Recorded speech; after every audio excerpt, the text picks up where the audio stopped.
Mga pangunahing yugto sa kasaysayan ng Aklan. Pre-colonial.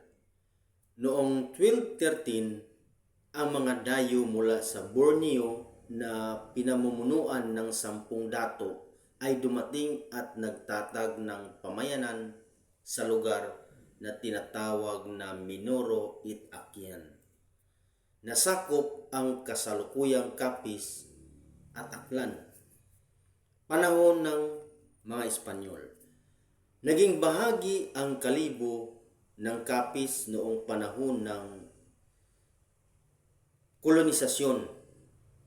Ang lugar ay naging inkomyenda noong 1571 at naging parokya sa ilalim ng mga Agustinian noong 1581. Marso 17, 1897, naganap ang isang revolusyonaryong pag-aalsa sa Kalibo na humantong sa trahedya ng 19 na martir ng Aklan matapos ang pagkabigo ng pag-aalsa.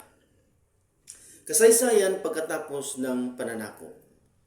Noong Abril 25, 1956, formal na naging hiwalay ang probinsya ang Aklan sa pamamagitan ng Republic Act 1414 na nilagdaan ni dating Pangulong Ramon Magsaysay.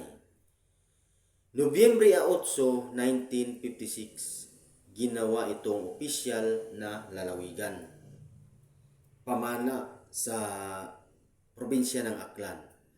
Ang Aklan ay kilala bilang sentro ng industriya ng pinya fiber at tila sa bansa.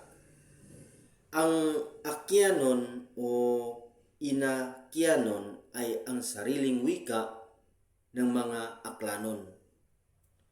Maituring itong pinakamatandang probinsya sa Pilipinas na mayaman sa kasaysayan at kultura. Isa sa pinakamatandang probinsya or naitatag noon pang 1213 ng mga dayo na mula sa Borneo.